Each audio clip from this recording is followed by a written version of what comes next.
안녕하세요, 신작가입니다. 일본은 용서할 수 없는 비인륜적 전쟁 범죄를 저지른 전범 국가입니다. 일본은 가해자이고 한국은 일본에게 짓밟힌 피해자입니다. 저는 유튜브 영상을 통해서 이러한 역사적 사실을 수없이 많이 다뤄왔습니다. 그런데 이런 영상에 항상 달리는 댓글이 있습니다. 반일 조장하지 말아라. 100년이나 지난 일이다. 반일은 정신병. 반일, 애국파리 기회주의자. 국뽕 정말 싫다 등 별의별 말도 안 되는 댓글이 매일 달리고 있습니다. 도대체 일본의 잘못된 행동을 말하는데 왜 국뽕이 나오는지 모르겠습니다. 일본은 아직도 반성하지 않고 있고 지금도 한국인들에게 폭력을 가하고 있습니다. 최근 한국인 대상 증오 범죄가 다시 고개를 들고 있어서 일본의 사회 문제화되고 있습니다. 일본 여행 시 각별한 주의가 필요합니다. 보시는 화면은 일본 서점의 모습입니다. 국제정치 코너를 살펴보면 혐한 서적들로 가득 차 있습니다.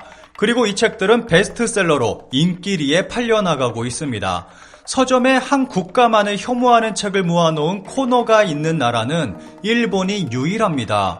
베스트셀러를 장식한 혐한 도서, 웹사이트를 가득 채운 혐한 기사, 인터넷에서 쏟아지는 혐한 발언, 일본에서만 벌어지고 있는 기이한 현상입니다. 이러한 현상이 고인이 된 아베 전 총리로 인해서 정치에까지 혐한이 들어와 일본 정치는 혐한 정치를 펼치고 있습니다.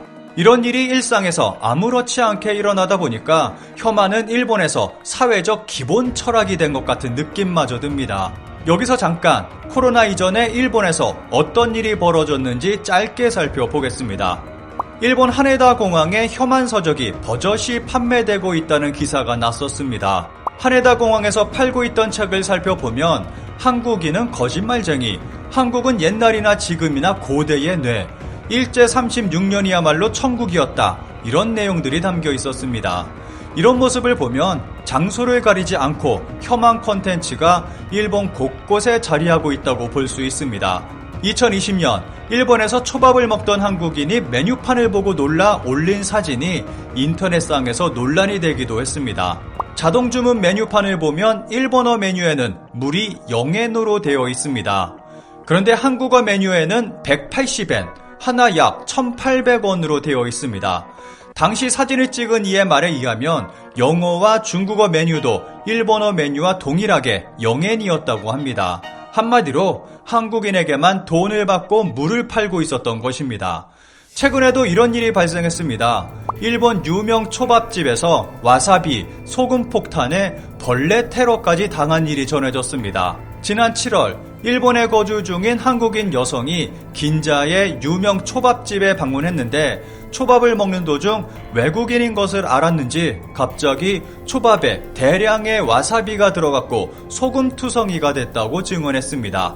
심지어는 그릇 옆에 벌레가 죽어있어 치워달라고 했는데도 그릇으로 벌레를 덮어버리고 말았다고 합니다. 실제로 한국인 방문객이 이곳을 찾았다가 이와 비슷한 경험을 했다는 내용이 여러 건 있었던 것으로 전해지고 있습니다. 이 외에도 예전에 벌어졌던 와사비 테러 등의 사건은 모두 잘 알고 계실 것입니다. 이 가게는 논란이 있고 난 후 한국인에게는 밥과 회, 와사비를 따로 내놓아 또다시 논란을 만들기도 했습니다. 이렇게 먹는 것만으로 장난을 친다면 그나마 다행일 것입니다. 신체적 위협을 가하는 일도 자주 있습니다. 오사카에서 벚꽃 구경을 하던 20대 한국인 남성이 일본인 남성이 휘두른 흉기에 찔리는 사건도 있었습니다. 심지어는 가족과 오사카 여행 중인 14살 소년이 일본인 남성들에게 묻지마 폭행을 당한 일도 있었습니다. 이 가족은 모든 일정을 접고 바로 한국으로 돌아와야만 했습니다. 당시 이 사실이 알려지자 비슷한 경험을 했다는 경험담이 쏟아져 올라오기도 했습니다. 코로나가 터지기 직전 일본을 찾는 한국인 관광객은 역대 최대였고 동시에 일본 내 혐한은 최고조에 달한 시기이기도 했습니다. 당시 보다 못한 오사카 대한민국 총영사관이 한국인 관광객들에게 혐한주의보를 발령하는 일까지 발생했습니다. 그런데 놀라운 것은 이런 말도 안 되는 일을 당했음에도 코로나 3년 기간 동안 이런 사실을 기억하는 사람은 많지 않다는 것입니다. 그리고 현재 한국인이 가장 선호하는 관광지가 일본의 오사카입니다. 코로나 이전 일본의 혐한은 극에 달해 있었고 한국인을 타겟으로 한 범죄도 수없이 발생했습니다. 그런데 이러한 현상이 최근 다시 고개를 들고 있습니다. 2021년 8월 일본의 우토로 마을에 방화가 일어났고 방화범은 제일 한국인에게 공포감을 주고 싶었다는 충격적인 발언을 했습니다.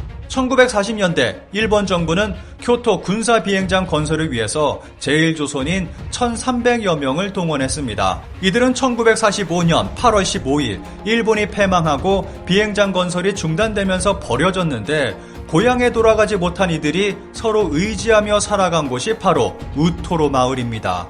제일 한국인을 일본에서 내쫓아내고 싶었다.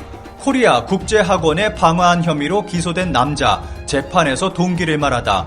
트위터와 유튜브를 보면 방치하면 일본인들은 위험에 처하게 된다. 심지어는 아이들이 다니는 학교가 공격당하기도 했습니다. 지난 4월 한국계 학교 코리아 국제학원에 침입해 골판지에 불을 붙여 건물 바닥을 훼손한 일본인 남성이 체포됐습니다. 이 남성은 한국인의 주소가 적힌 명부를 훔쳐 한국인을 습격하려 했다고 경찰에 진술했습니다. 그리고 10월 13일 열린 재판에서는 한국인을 일본에서 쫓아내고 싶었다. 트위터나 유튜브 등을 보면 제일 한국인을 풀어놓으면 일본인은 위험해진다는 것을 알 수 있다 등의 발언을 했습니다. 북한 미사일 발사로 중학생에게 시비, 전철 내 폭행, 일본에서 나가라는 전화도, 조선학교의 증오 피해 잇따라 법무부의 대책을 긴급 요청, 직접적인 폭행 사건이 벌어지고 있기도 합니다. 북한에서 미사일을 발사했다는 이유로 조선학교 학생들이 폭력에 시달리고 있습니다. 전철 안에서 발로 차이거나 침을 뱉거나 욕설을 하는 등의 폭력이 이어지고 있습니다. 지난 9월 도쿄 아카바네역 벽에서는 조선인 죽이기 모임이라는 낙서가 발견되기도 했습니다. 조선학교 학생들은 끊임없는 폭력으로 인해서 이제는 밖에서 교복을 입고 다니지 못하고 있습니다. 일본에서는 이런 사회적 약자 중의 약자를 타겟으로 범죄를 저지를 정도로 혐한이 극에 달해 있습니다. 다시 시작된 일본 여행, 그리고 다시 고개를 들기 시작한 일본의 혐한. 조심하지 않으면 코로나 이전과 같은 피해를 입을 수 있습니다. 저는 일본의 이런 행동을 보고 있으면 일본이 한국을 향해 이렇게 말하는 것 같습니다. 이래도 온다고? 인종차별 철폐를 목표로 한다면 일본인에 대한 증오범죄에 대해서도 대응해야 한다. 왜 일방통행인 것인가? 자신들이 하는 것은 좋지만 당하는 것은 절대 용서하지 않는다는 생각이 모든 일본인들의 공감을 얻지 못하는 원인이라고 생각한다. 어느 나라에서나 경찰이 아닌 처형인이 악을 심판한다는 영화와 드라마는 인기가 있다고 한다. 이는 경찰 등 사법부가 악을 적정하게 심판하지 않는 불만이 깔려 있다고 한다. 과연 일본에서는 진정한 악을 사법부가 적정하게 심판하고 있을까? 그러고 보니까 위안부상이 설치된 거리에서 일본인 아이가 괴롭힘을 당한 적이 있다. 일본인이라고 알려지고 싶지 않다며 일본인으로서 부끄럽다고 울면서 말했다고 국회에서 누군가 이야기했잖아요. 이해는 간다. 일본은 섬나라이고 말이지. 이런 생각은 전 세계에 있다. 한국인도 탈북 이주를 싫어한다. 민족 간의 혐오감은 어디에나 있다. 일단 참고 사랑의 불시착 같은 걸 전부 보면 조금은 의식이 바뀔 거다. 나도 예전에는 뭔가 좀 한류가 싫었는데 지금은 빠져있다.